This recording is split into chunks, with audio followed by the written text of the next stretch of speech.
سيئات أعمالنا من يهده الله فلا مضل له ومن يضلل فلا هادي له أشهد أن لا إله إلا الله وحده لا شريك له وأشهد أن محمدا عبده ورسوله لا نبي ورسول بعده اللهم صل وسلم وبارك على محمد وعلى آله وأصحابه ومن تبعهم بإحسان إلى يوم القيامة فيا عباد الله أوصيكم ونفسي بتقوى الله فقد فاز المتقون فقد فاز فوزا عظيما وقال الله تعالى في كتابه الكريم بسم الله الرحمن الرحيم يا أيها الذين آمنوا اتقوا الله حق تقاته ولا تموتن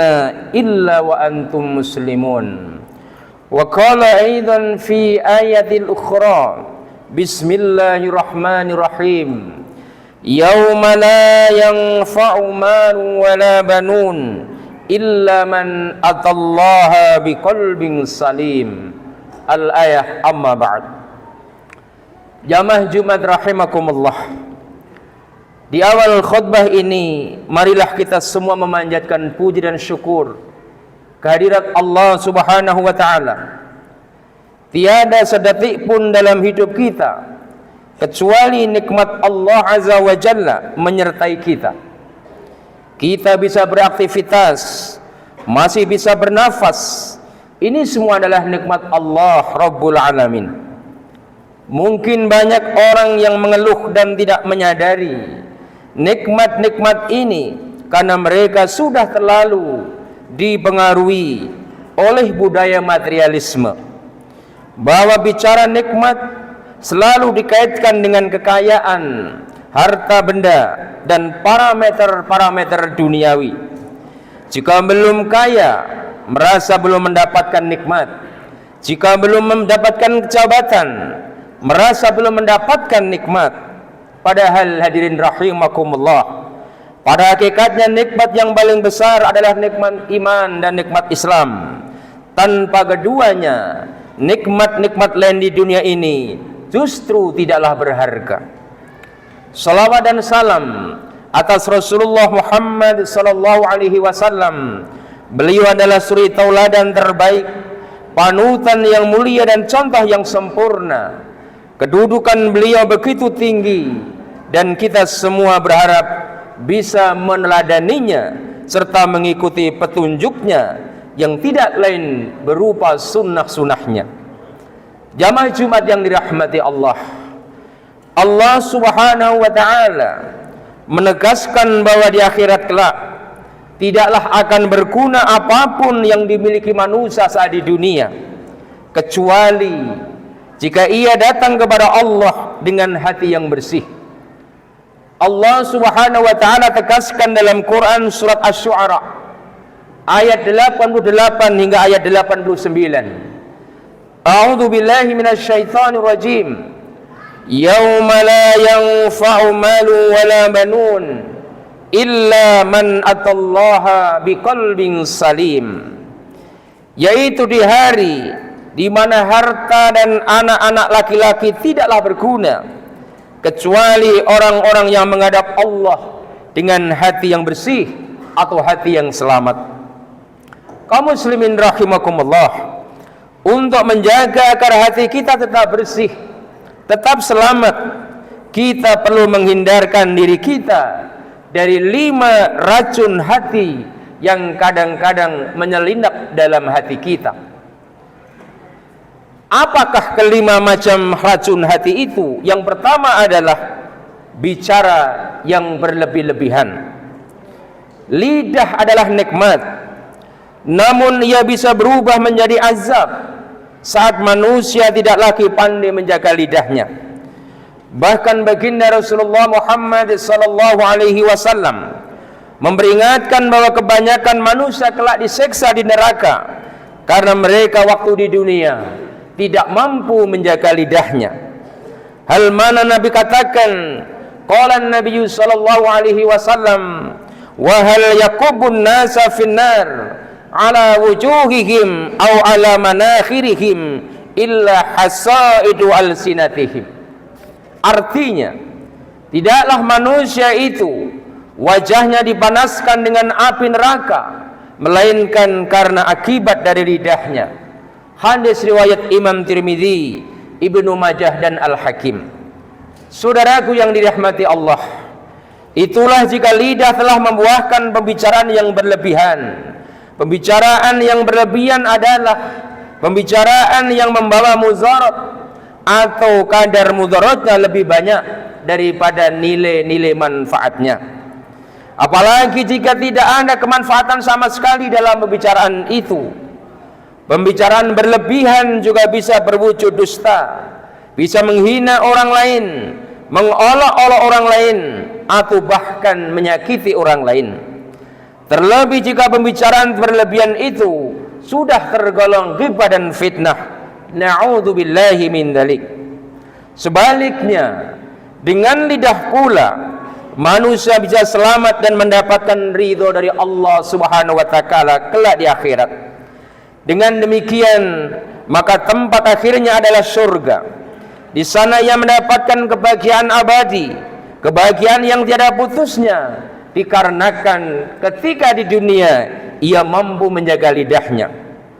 Sahabat Rasulullah pernah bertanya Uqbah, "Ya Rasulullah, apa yang bisa menyelamatkan diriku kelak dari api neraka?" Baginda Rasulullah sallallahu alaihi wasallam menjawab, "Amsik alaika lisanak." Jagalah lidahmu, maka engkau akan selamat. Hadis riwayat Imam Tirmidzi dan Imam Ahmad. Kaum muslimin rahimakumullah. Kemudian racun hati yang kedua adalah memandang yang berlebih-lebihan. Allah Ta'ala juga memberikan nikmat mata dan penglihatan kepada kita. Ini merupakan nikmat yang sangat besar. Bahkan banyak orang rela membayar mahal untuk mendapatkan penglihatan yang sempurna. Namun bersamanya pula ada racun hati saat pandangan tidak lagi terkendali. Karenanya Allah Azza wa Jalla memberikan petunjuk mengenai hal ini kepada orang-orang yang beriman, baik laki-laki maupun perempuan, agar kita terjauh dari ghassul bashar.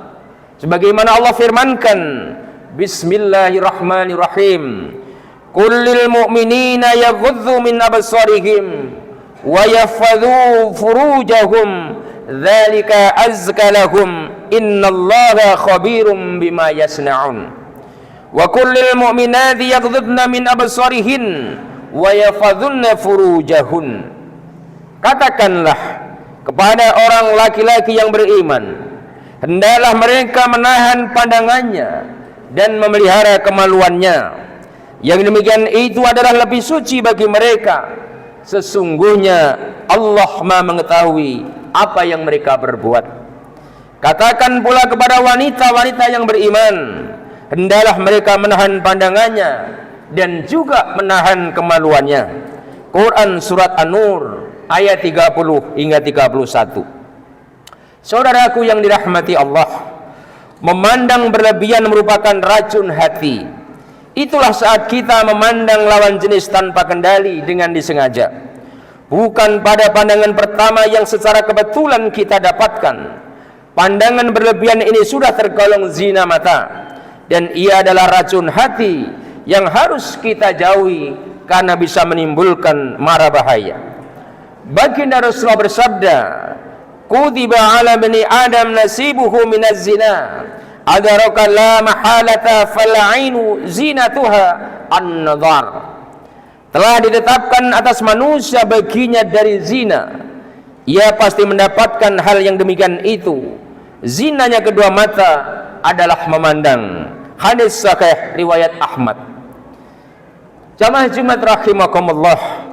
Kemudian yang ketiga yang termasuk racun hati adalah bergaul yang berlebih-lebihan.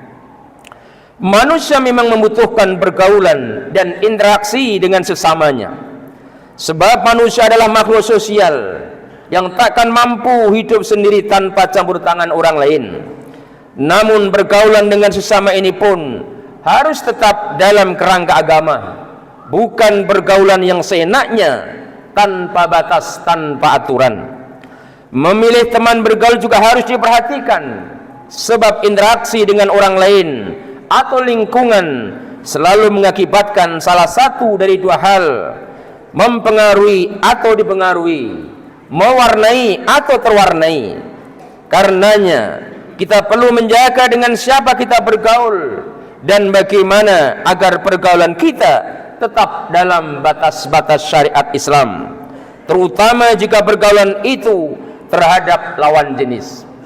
Dalam Quran surat Al-Kahfi ayat 28 Allah firmankan, Bismillahirrahmanirrahim, wala tuti' man aghfalna qalbahu an dzikrina wattaba hawah wa kana amruhu furuta. Janganlah kamu mengikuti orang yang hatinya telah kami lalaikan dari mengingat kami, serta menuruti hawa nafsunya, dan adalah keadaannya ia melewati batas. Hadirin rahimakumullah, adapun racun hati yang keempat yang harus kita jauhkan adalah makan yang berlebih-lebihan. Makan yang berlebih-lebihan adalah racun hati berikutnya. Ia bisa menjadi sumber penyakit fisik, juga bisa mengotori dan mematikan hati kita.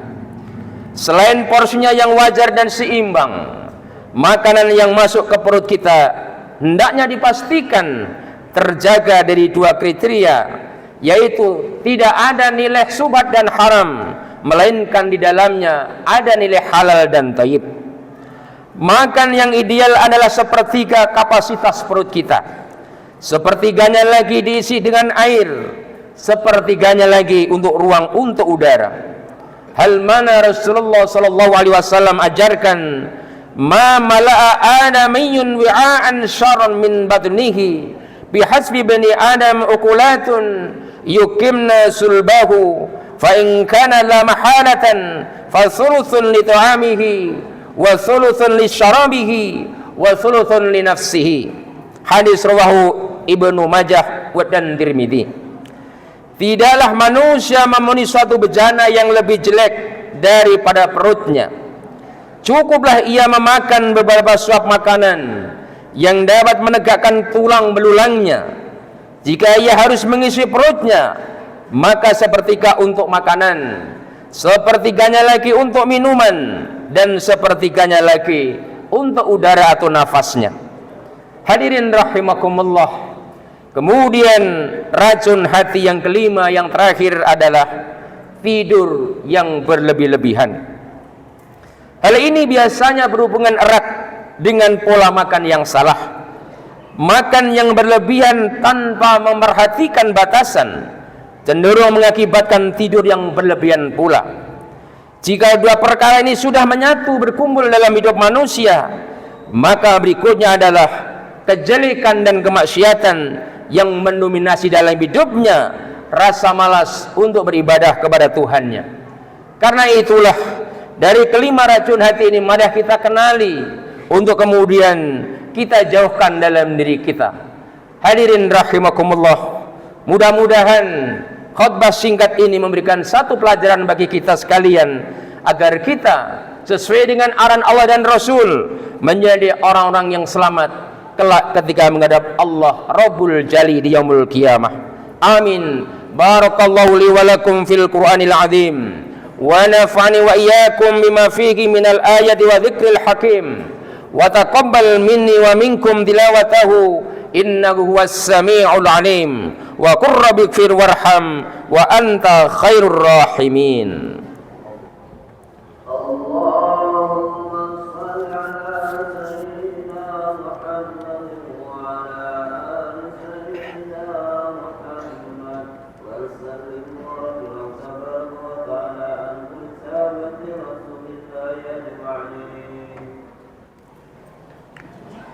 Alhamdulillahilladzi amarna bil ittihani wal i'tisam bihablillahil matin.